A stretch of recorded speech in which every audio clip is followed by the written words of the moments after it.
মহান আল্লাহ মানুষের যেসব আচরণ অপছন্দ করেন। কিছু অভ্যাস এমন আছে যেগুলো বান্দাকে আল্লাহর কাছে অপছন্দনীয় করে তোলে।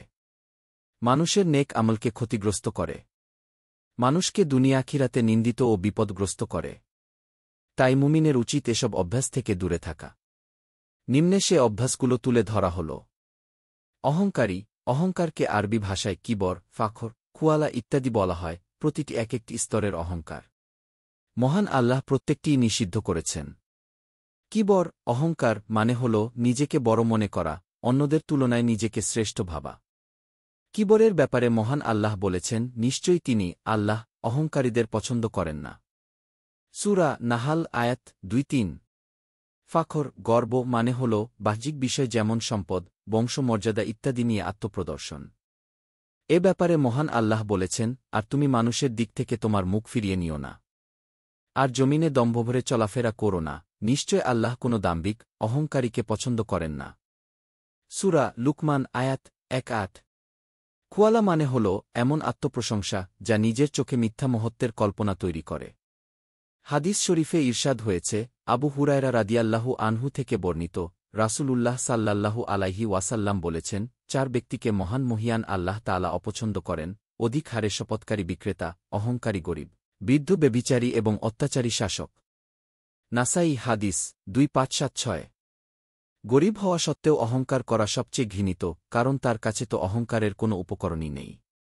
তার উচিত ছিল বিনয়ী হওয়া, কিন্তু তার নিচু স্বভাব তাকে অহংকারে প্রলুব্ধ করেছে। অহংকার যে ধরনেরই হোক, এটি জান্নাতে প্রবেশে প্রতিবন্ধক। রাসূল সাল্লাল্লাহু আলাইহি ওয়াসাল্লাম বলেছেন, যার অন্তরে অনুপরিমাণ অহংকার আছে, সে জান্নাতে প্রবেশ করবে না। মুসলিম হাদিস ১৬৬। কিপন। নবী সাল্লাল্লাহু আলাইহি ওয়াসাল্লাম বলেছেন, আল্লাহ ৩ জনকে অপছন্দ করেন, মিথ্যাবাদী বাদশাহ, অহংকারী দরিদ্র ও কিপনধনী। তাবরানী। কিপন্তার শেষ পরিণতি হল আল্লাহর অসন্তুষ্টি ও ধ্বংস। পবিত্র কোরআনে ইরশাদ হয়েছে, আর যে কার্পণ্য করেছে এবং নিজকে স্বয়ংসম্পূর্ণ মনে করেছে, আর যা উত্তম তা অস্বীকার করেছে, আমি তার জন্য কঠিন পথ, অর্থাৎ অন্যায়, অসত্য, হিংসা ও হানাহানির পথ সহজ করে দেব। এবং তার সম্পদ তার কোনো কাজে আসবে না যখন সে ধ্বংস হবে। সূরা লাইল আয়াত ৮-১-১। উল্লেখ্য, কৃপণতা নানা ধরনের হতে পারে। কেউ অর্থ নিয়ে কৃপণতা করে, কেউ জ্ঞান নিয়ে, কেউ আবার খাবার, সালাম, কথা, মর্যাদা, এমনকি নবীর উপর দরুদ পাঠ করতেও কৃপণতা করে।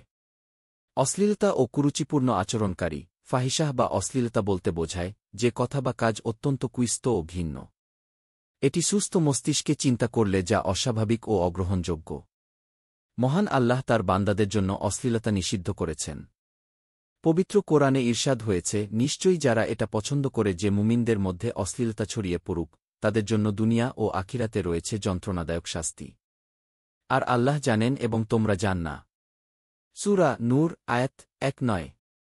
বিশ্বনবী সাল্লাল্লাহু আলাইহি ওয়াসাল্লাম বলেন, নিশ্চয়ই আল্লাহ অশ্লীলতা ও বেহায়াপনা পছন্দ করেন না। মুসলিম হাদিস ৫৫৫২। আচরণে কৃত্রিমতা অবলম্বনকারী। আল্লাহ কৃত্রিমতা অবলম্বনকারীকে পছন্দ করেন না, বিশেষ করে যারা কথাবার্তায় কৃত্রিমতা অবলম্বন করতে গিয়ে আড়ম্বরপূর্ণ ও কঠিন শব্দ প্রয়োগ করে, অতি উচ্চারণ ও অপ্রয়োজনীয় শব্দ চয়নের মাধ্যমে ভাষার জটিলতা তৈরি করে।